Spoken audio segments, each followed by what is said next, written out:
Hello everyone, आपका आज के इस वीडियो में क्लास 12th केमिस्ट्री का टोटल 100 क्वेश्चन लेकर आया हूँ। कितने क्वेश्चन है?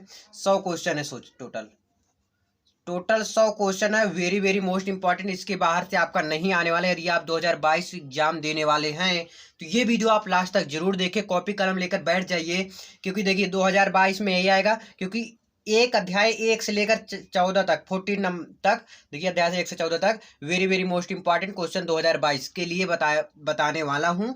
पीडीएफ अगर आपको चाहिए तो टेलीग्राम का लिंक डिस्क्रिप्शन में, टेलीग्राम ज्वाइन कर लीजिए। पीडीएफ वहां पर आपको मिल जाएगा और यूट्यूब पे नहीं मिलेगा। क्लियर?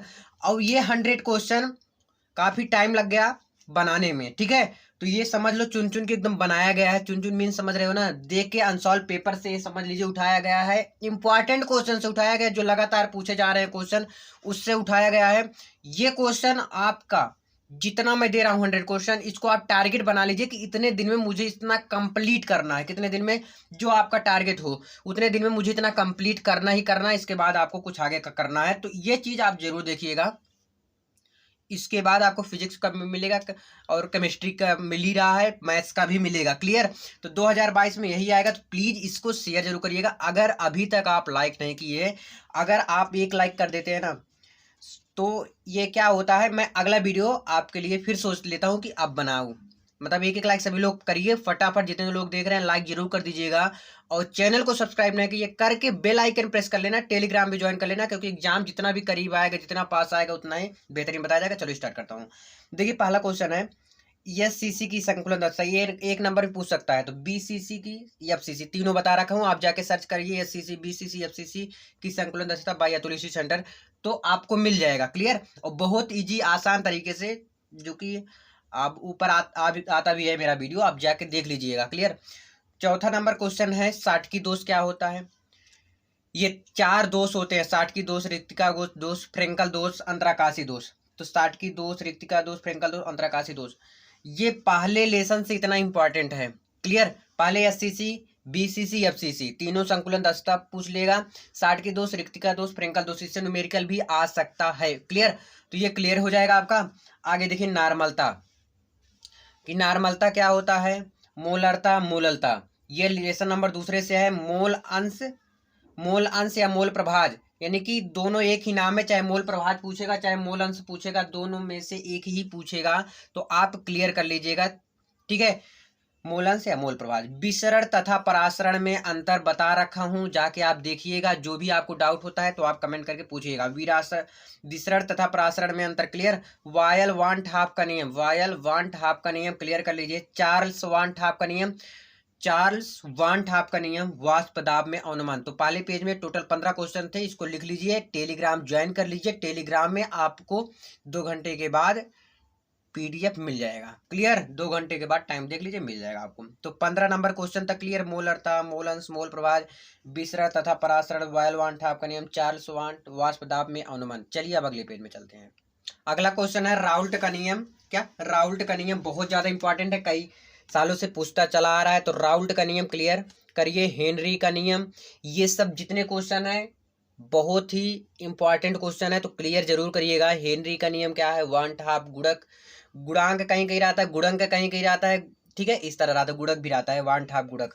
यहाँ पर कहीं कहीं ऐसे रहता है, बिंदी रहता है, अंक मात्रा। मोलर चालकता क्वेश्चन नंबर 19 क्या होता है? और कभी कभी आ जाता है मोलर चालकता और सांद्रता में संबंध बताना है, अंतर बताना है। तो आप लिख दीजिएगा मोलर चालकता और सांद्रता में अंतर। कोलराउस का नियम, जो डेल्टा वाला आता है, डेल्टा इनफाइनाइट, एक बार प्लस कर देते एक बार माइनस कर देते, यही कोलराउस का नियम होता है। धात्विक चालक और विद्युत अपघटनी चालक में अंतर।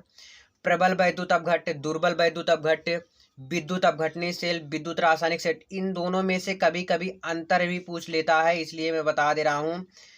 और पीडीएफ देखने से ही नहीं होगा जब तक आप पूरा वीडियो नहीं देखेंगे। इसमें अंतर भी पूछता है। किसमें? विद्युत अपघटनी सेल और विद्युत रासायनिक सेल में अंतर भी पूछता है, तो अंतर भी क्लियर कर लीजिएगा। क्वेश्चन नंबर 27 है वैद्युत अपघटन नियम।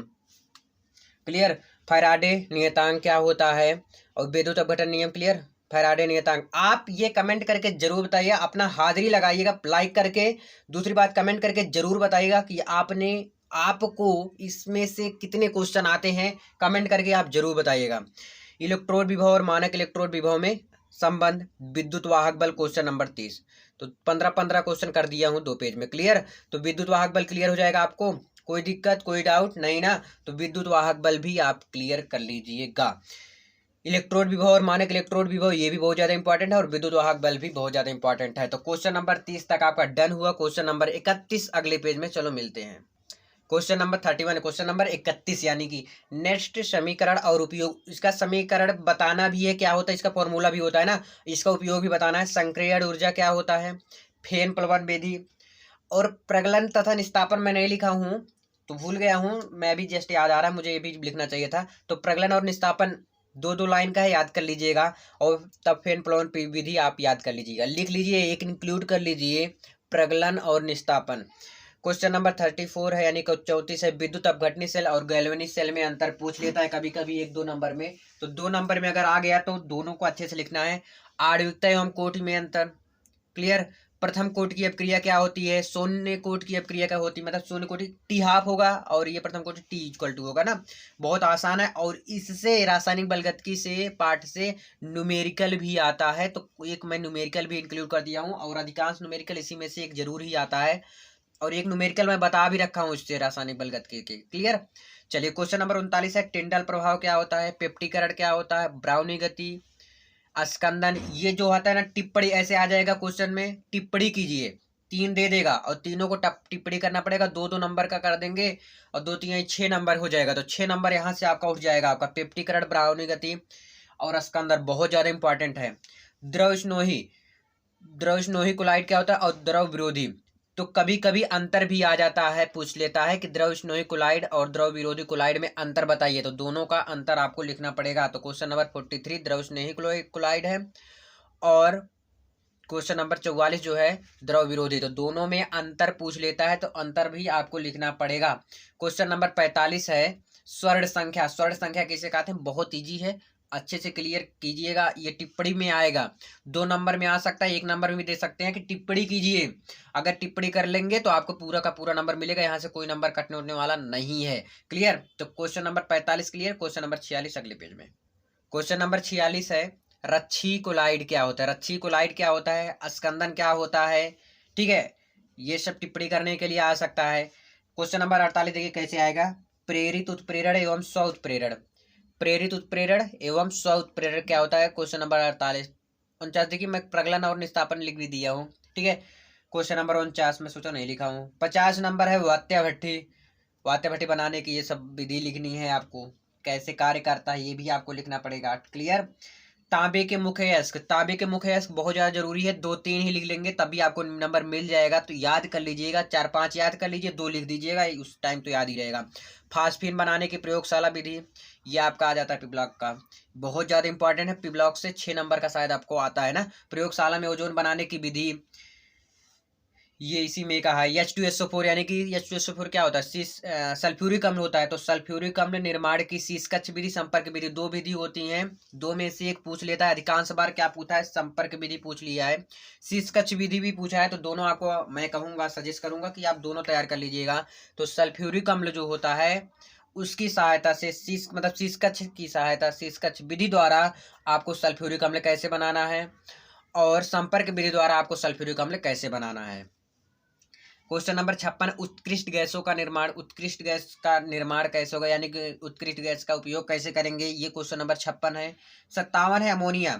अमोनिया यानी कि NH3, तो अमोनिया हेबर विधि से निर्माण बताना है। तो 57 नंबर क्वेश्चन है क्या, अमोनिया हेबर विधि द्वारा निर्माण बताना, इसको भी क्लियर कीजिएगा आप। सल्फ्यूरिक अम्ल। क्लियर? सल्फ्यूरिक अम्ल के किन्हीं 2 निर्जलीकरण गुणों को लिखो। आपका दोनों केमिस्ट्री में ऐड करी है, जो फर्स्ट सेकंड पहले आता था ना, मतलब दोनों को इंक्लूड करके बनाए, यानी कि क्वेश्चन अध्याय 1 से लेकर अध्याय 14 तक लिखा हूँ। क्लियर? सल्फ्यूरिक अम्ल के किन्हीं 2 निर्जलीकरण गुणों को लिखिए, क्वेश्चन नंबर 58 है। 59 क्वेश्चन नंबर अगले पेज में। यदि अभी तक आपने अटेंडेंस नहीं लगाया है तो लाइक करके अटेंडेंस बढ़ा दीजिएगा, लगा लीजिएगा, क्योंकि मैं कैसे जानूँ, आप आके देख लीजिए। ठीक है? क्लोरोफार्म का उपयोग कहाँ होता है, क्लोरोफार्म का उपयोग कहाँ होता है, इसको भी आपको लिखना है। CHCl3 ऑक्सीकरण पर देता है, 1 नंबर में आएगा। ऊर्जा अपक्रिया बता रखा हूँ, 2 नंबर में आएगा रिएक्शन के रूप में। ठीक है, क्लोरोबेंजीन बनाने की विधियों का वर्णन करना है। किसका? क्लोरोबेंजीन बनाने की विधियों का वर्णन कीजिए। रासायनिक गुण, भौतिक गुण, उपयोग। भाई 3-4 नंबर में आएगा ही आएगा क्लोरोबेंजीन। ल्यूकास अभिक्रिया क्या? पूरा क्लियर कर दिया हूँ केमिस्ट्री आपका। क्वेश्चन नंबर 64 क्या है? ग्लूकोज को एथिल एल्कोहल में परिवर्तित करने के लिए प्रयुक्त एंजाइम है। यानी कौन सा एंजाइम का प्रयोग होता है? ग्लूकोज को एथिल एल्कोहल, एथिल एल्कोहल यानी C2H5। मेथिल एल्कोहल क्या होता है? एथिल एल्कोहल क्या होता है? C2H5OH। क्लियर। अब ये एथिल हो गया, और मेथिल CH3OH ये होता है ना, आपको आता होगा शायद। 65 नंबर, आप जरूर बताइएगा कितना क्वेश्चन आप कर ले जाते हैं ना। 65 नंबर है एल्कोहल को जल में विलेयता समझाना है। एथेनॉल का उपयोग लिखिए। विलियमसन ईथर, ये तो रिएक्शन है आपका, अब क्रिया पर टिप्पणी करना है। 68 नंबर ग्लूकास परीक्षण क्या है या किस प्रकार के यौगिकों की पहचान में उपयोगी है। क्लियर। अगला है स्टार्च से एथिल एल्कोहल के उत्पादन की औद्योगिक विधि का वर्णन कीजिए। रासायनिक अभिक्रिया के समीकरण भी आपको लिखना है। तो क्वेश्चन नंबर 69 तक आपका डन हुआ। क्वेश्चन नंबर 70 अगले पेज में, चलो उसको भी देख लेते हैं। देखिए मैं फटाफट बता रहा हूँ, आपको लिखते हुए जाना है, वीडियो स्किप करके लिख लेना है। लिखना नहीं, पहले आप देख लीजिए और लिख लीजिए कहाँ से, टेलीग्राम पे, वहाँ पे दे दूंगा, आराम से लिख लीजिएगा, नहीं तो स्किप करना पड़ेगा यहाँ पे। ठीक है, और क्लियर, और तो समझ ही जाओगे यार, हद है। क्वेश्चन नंबर 70 क्या है? कौन सा यौगिक खनिजारों क्रिया नहीं देता है? वह अभिकर्मक जिसके साथ एसिटल्डिहाइड और एसीटोन दोनों आसानी से अपक्रिया करते हैं। ऐसा कोई अभिकर्मक लिखना है जो दोनों के साथ, यानी एसिटल्डिहाइड और एसीटोन दोनों के साथ आसानी से अपक्रिया करते हैं। क्वेश्चन नंबर 72 यूरोट्रोपिन पर टिप्पणी करना है। स्मिट अपक्रिया क्या होता है? तो रिएक्शन है। रिएक्शन को मैं एक वीडियो लेकर आ रहा हूँ और उसमें कराऊंगा भी, और पूरा रिएक्शन खत्म ही कर दूंगा। क्लियर। बेंजाइन संघनन क्या है? कैनिजारो क्रिया पर टिप्पणी करना है। प्रयोगशाला में फार्मेल्डिहाइड HCHO, फार्मेल्डिहाइड ये होता है ना, ये भी बनाने की विधि का सचित्र वर्णन करना है। क्वेश्चन नंबर 77 है शुद्ध एसीटोन बनाने की प्रयोगशाला विधि, यानी एसीटोन कैसे बनाता है प्रयोगशाला विधि द्वारा। तो कई विधि द्वारा होते हैं, लेकिन प्रयोगशाला विधि द्वारा एसीटोन का निर्माण आपको करके दिखाना है। क्लियर। क्वेश्चन नंबर 78 है नाइट्रोबेंजीन कहते हैं, मतलब किसे कहते हो? नाइट्रोबेंजीन। क्वेश्चन नंबर 69 है नाइट्रोबेंजीन का उदासीन माध्यम में अपचयन कराने पर उत्पाद प्राप्त होता है। क्लियर। क्या प्राप्त होता है? उत्पाद प्राप्त होता है, इसको बताना है। एमिनो के क्वथनांक संगत एल्केनो से उच्च क्यों होता है? फिर से देखिए, एमिनो के क्वथनांक संगत एल्केनो से उच्च क्यों होता है? ये क्वेश्चन नंबर आपका 80 है। 81 क्वेश्चन नंबर अगले पेज में। आप बताइएगा कितना क्वेश्चन आप कर ले रहे हो। नाइट्रोबेंजीन अगला क्वेश्चन नंबर है, बनाने की एक विधि लिखना है। प्राथमिक, द्वितीयक, तृतीयक एमिनो की पहचान, मतलब कि विधि का वर्णन, मतलब कैसे पहचान करते हैं कि प्राथमिक है ये, द्वितीयक है ये, तृतीयक है। बहुत अच्छे से बताया हूँ, अगर नहीं आप देखे तो आप बताइए कमेंट करके, मैं बता देता हूँ फिर से इसको। डाइएजोनियम लवण क्या है? बेंजीन डाइएजोनियम क्लोराइड से क्लोरोबेंजीन प्राप्त करने की रासायनिक समीकरण लिखना है। प्रयोगशाला में एथिलेमीन, बस यार एथिलेमीन C2H5, एमीन का पहले याद कर लो। एथिल, मेथिल, प्रोप, ये सब तो यार आपको IUPAC नाम से पता हो जाना चाहिए। अगर IUPAC नेम नहीं पता है तो जरूर कमेंट करके बताइएगा, क्योंकि मैं बनाने वाला भी हूँ। अगर आपका साथ मिल जाएगा तो बना दूंगा आराम से। प्रोटीन के मुख्य स्रोत क्या है? भाई लास्ट आपका चल रहा है, तो प्रोटीन के मुख्य स्रोत का नाम भी बता दीजिए। इनमें पाए जाने वाले विभिन्न तत्वों के नाम भी बताना है, स्रोत भी लिखना है। एस्कार्बिक अम्ल है, यानी क्या है एस्कार्बिक अम्ल? आयोडीन की कमी से कौन बीमारी होती है? ये तो एकदम लास्ट के दूसरे नंबर पार्ट से याद आता है ना। तो आयोडीन की कमी से बीमारी होती है, कौन सी बीमारी होती है ये आपको बताना है, लिखना है। प्रोटीन के मुख्य स्रोत क्या है? इनके पाए जाने वाले विभिन्न तत्वों के नाम, मतलब उस स्रोत लिखना है, और उसमें मतलब इनमें पाए जाने वाले विभिन्न तत्वों के नाम, मतलब किसमें पाए जाते हैं प्रोटीन, इसको भी लिखना है। क्वेश्चन नंबर 89 मोलिस परीक्षण क्या है? 90 क्वेश्चन नंबर अगले पेज में, चलो देखते हैं। क्वेश्चन नंबर 91 है विटामिन ए तथा डी के क्या स्रोत है? शरीर में इनकी कमी से कौन सी बीमारी होती है? ए और डी के बारे में यार देखिए, जितना विटामिन है ना वो क्लियर कर लीजिए आप, क्योंकि विटामिन से 1 या 2 नंबर का क्वेश्चन बनता ही बनता है। क्वेश्चन नंबर 92 है मोलिस परीक्षण क्या है? 93 कार्बोहाइड्रेट को उदाहरण देते हुए वर्गीकृत कीजिए, मतलब उसको विस्तार सहित लिखना है। एमिनो अम्ल की प्रकृति उभयकर्मी होती है क्यों? नाइलॉन 6 ये रिएक्शन है आपका। देखिए अब आपका यहाँ पर क्या हो जाता है? एंड हो जाता है। क्या हो जाता है? एंड हो जाता है। अगर इतना क्वेश्चन आपका, देखिए 95 क्वेश्चन लिखा हूँ, 5 क्वेश्चन, इसलिए मैं कहा इतना ही सही है। ठीक है, तो ये समझ लो 100 क्वेश्चन के बराबर ही है। तो इसको आप कितना दिन में तैयार करते हैं आप बताइए, फिर आपको लेकर आता हूँ। जब तैयार हो जाएगा मैं टेस्ट ले लूंगा, आपको पता हो जाएगा कितना कर लेते हो कितना नहीं। जो भी आपको नहीं समझ में आता हो कमेंट करके जरूर बताइए। बहुत बहुत धन्यवाद वीडियो को अंत तक देखने के लिए।